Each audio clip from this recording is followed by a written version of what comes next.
Buckle up and put the top down because we're discussing the Renault 19 Cabriolet, a car that tried to bring a bit of sunshine into Renault's gloom at the end of the decade. While Peugeot was riding high on the success of its 205, Renault, on the brink of financial collapse, brought out the heavy artillery with the 53 program. The idea was to flood the market with a compact sedan available in 4 versions: 3-door, 5-door, 4-door, and a convertible nicknamed Topless. You can't invent this internally. The latter, named D53, was supposed to bring a touch of glamour to a lineup that felt a bit too much like a suit and tie. With the help of the German wizards from Karmann, Renault wanted to revive the trend of the affordable convertible.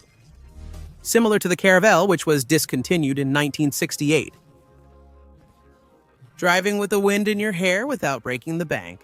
Today, let's look back at the story of a car that's all too often forgotten.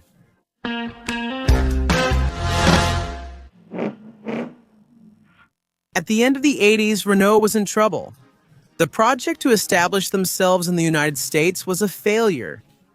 The Super 5 wasn't exactly a dream car, and the Renault 21 was shunned until an Ion saved it. The R25 had a bad reputation, and the Renault 9 and 11 were running out of steam. Even the Espace, though revolutionary, was still struggling to take off.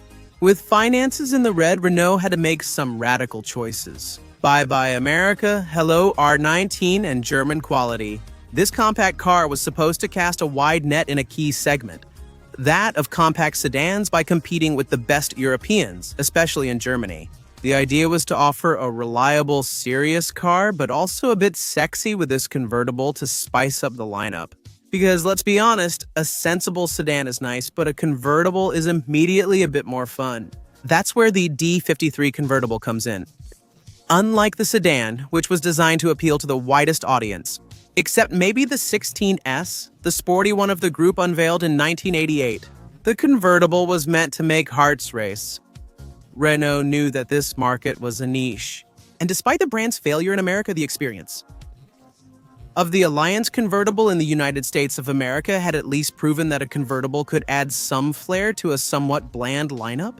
Moving on to the Talbot Samba and the Peugeot 205 convertible, which dominated the small convertible segment, Renault aimed higher.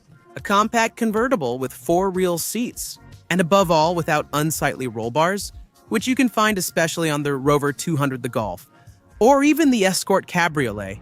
Thanks to Giugiaro's design, the R19 sedan had a solid base, with natural rigidity that made it possible to do without bulky reinforcements. All of this gives it a very clean, almost sporty look, especially with the double-humped top cover that gives it a bit of a race car vibe, particularly on the 16S version. To build this marvel, Renault teamed up with Karmann, the master of convertibles, who was already working on the Golf Cabriolet. The process was a real puzzle. Renault sent the sedan parts to Osnabrück, Karmann added the specific convertible elements, then everything went back to Maubeuge for painting, mechanics, and final assembly. A costly logistical dance, but it gave the R19 Cabriolet a little Karmann badge, a mark of quality. As for the engine, nothing crazy at the launch in May 1991, after a first appearance at the Geneva Motor Show. A 1.7 with 107 horsepower. Or, for the more daring, the 1.8 16 valve with 140 horsepower. This last version was the jackpot, the charm of a convertible with the feel of a little sports car. The public applauded, but still timidly at first. But Renault didn't sit idle. As early as 1992, a restyling by Patrick Lequaimont gave the Renault 19 a more assertive, more modern look. You either love it or hate it, but it stands out more, especially in the face of the threat from the stunning Peugeot 306 Cabriolet, which was already showing the tip of its hood.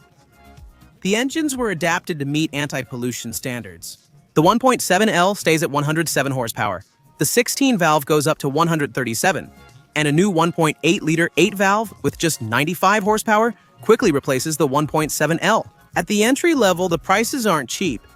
138,000 francs for the base model, 162,500 for the Success. It's expensive, very expensive, because that would still be close to 50,000 euros today for the top-of-the-line version. To attract buyers, Renault released the limited edition Camargue in 1994 at 131,000 francs. With alloy wheels, metallic paint, and the height of luxury, a radio cassette player. Interestingly, a 16-valve version of this series is available at the same price as the standard one. Go figure. In 1995, the Megane replaced the Renault 19 Sedan, but the Convertible remained in the catalog while waiting for its replacement. Simultaneously, the 16-valve version was discontinued and replaced by an 8-valve RSI version with 110 horsepower.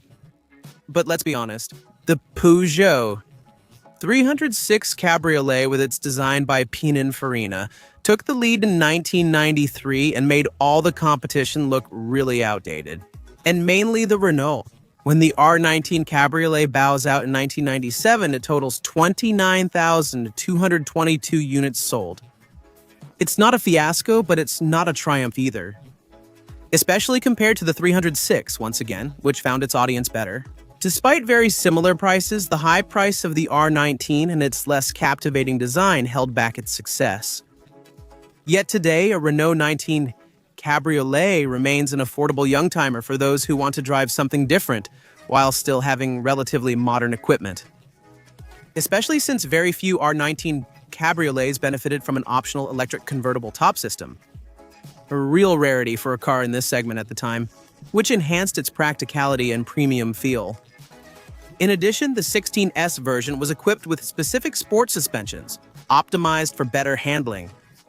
This made it a very credible alternative to the closed sporty compact of the time, despite its slightly higher weight. These technical features highlight Renault's ambition at the time to make this convertible both a fun and refined car. But Peugeot, with its 306, which is much sexier, proves that sobriety is good, but fun is definitely more appealing. And do you have any memories with the Renault 19 convertible? Tell me in the comments. Feel free to like the video, share it, and of course subscribe so you don't miss any of the upcoming ones.